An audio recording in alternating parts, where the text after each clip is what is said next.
গত 22শে ফেব্রুয়ারি 2026 অনুষ্ঠিত হলো primary TET 2026 for special education teachers, অর্থাৎ স্পেশাল এডুকেশন টিচার রিক্রুটমেন্টের জন্য যে প্রাইমারি টেট, যেটার ওয়েটেজ টেটের ক্ষেত্রে 80, সেটা অনুষ্ঠিত হলো। এবং তার যে অফিসিয়াল অ্যান্সার কি সেটা পর্ষদের পক্ষ থেকে প্রকাশ করা হয়েছে। এর আগেও আমরা নিজেদের মতো করে উত্তর করে এক্সপ্লেনেশন সহ অ্যান্সার দিয়েছি, বা সেটা সোশ্যাল মিডিয়াতে আমাদের পোস্ট করেছি, আপডেট মাস্টার ফেসবুক পেজে এবং আমাদের আপডেট মাস্টার ইউটিউব চ্যানেলেও, তার সাথে আমাদের টেলিগ্রাম চ্যানেলে, কিন্তু অফিসিয়ালভাবে প্রকাশ করে গেল। কিভাবে আপনারা দেখবেন স্টেপ বাই স্টেপ এই ভিডিওর মাধ্যমে দেখানো হয়েছে, এবং সেটা অবশ্যই আপনারা এই ভিডিওটি শেষ পর্যন্ত দেখবেন। অবশ্যই আমাদেরকে সাবস্ক্রাইব বা ফলো করে রাখুন, ভিডিওটি লাইক করুন, দেখার পর শেয়ার করে দেবেন।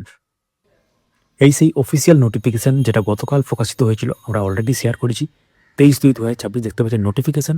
All the registered examinees who have participated or appear in TET conducted for recruitment of special education teachers in primary schools are hereby requested to visit the following website wbp.wb.gov.in to ascertain the provisional answer keys to questions of TET held on 22/2/2026। তো 22/2/2026 যে TET অনুষ্ঠিত হয়েছিল তার যে answer কি সেটা দেখার জন্য অফিসিয়াল ওয়েবসাইট চেক করতে বলা হচ্ছে। তো এক্ষেত্রে আরেকটা ব্যাপার, স্ক্রুটিনির ক্ষেত্রে যে ব্যাপার বলা হয়েছে, the board as an examining body declares that candidates shall be entitled to dispute the correctness of such answer keys upon producing their respective credential of teacher eligibility test conducted for recruitment of special education teachers in primary school, if any, against the enclosed answer keys appended with this notice. Such exercise shall be between 23 থেকে 26 তারিখ রাত 11:59।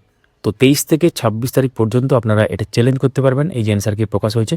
এবং এক্ষেত্রে 500 টাকা পার question, প্রতিটি প্রশ্নের জন্য 500 টাকা লাগবে। ক্রেডিট এবং ডেবিট কার্ডে কিন্তু ক্রেডিট অথবা ডেবিট কার্ডে পে করা যাবে। তো এক্ষেত্রে আরও যে ডিটেলস সেটা কিন্তু লেখা আছে। রেজাল্ট প্রকাশ হওয়ার পরে কিন্তু আর কোনো রকম অভিযোগ এখানে গ্রহণ করা হবে না, সেটাও লেখা আছে। আর ফিজটা মানে আপনাকে ফরফিট করে দেওয়া হবে, রিফান্ড করে দেওয়া হবে।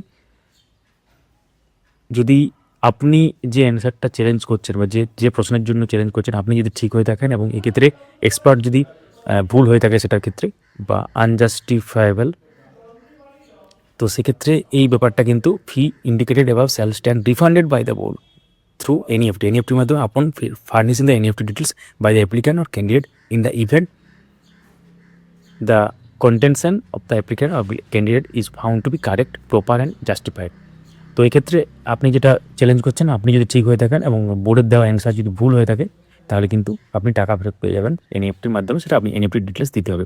এবং এক্ষেত্রে যেটা এর সাথে এনক্লোজ করা আছে,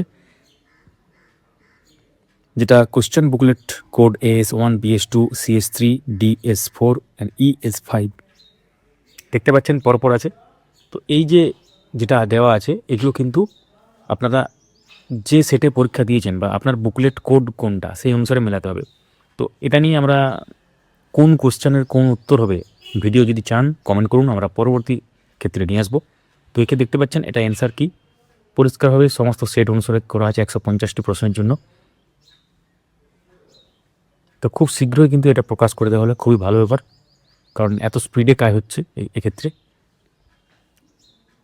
কিন্তু ইন্টারভিউর ক্ষেত্রে কী হয় দেখা যাক, ইন্টারভিউ কখন শেষ হয়, যেটা চলছে আর কি। তো এই হচ্ছে ব্যাপার। ভিডিওটি লাইক করুন, সবার সাথে শেয়ার করুন। কোনো প্রশ্ন থাকলে কমেন্ট করুন, বা কোনো কিছু অ্যাড করতে চাইলে কমেন্ট লিখতে পারেন। যারা ইউটিউব থেকে দেখছেন, হাইপ বলে অপশানটি আছে, ওটি কাজে লাগান। HYPE হাইপ অপশানটি পাবেন আপনারা, যেখানে লাইক অপশান আছে, লাইক বাটন আছে আর কি, বা কমেন্ট সেকশনের উপরের জায়গাতে যেটা আছে ওই জায়গাতে পেয়ে যাবেন। ধন্যবাদ। যারা ফেসবুক থেকে দেখছেন পেজটিকে ফলো করুন।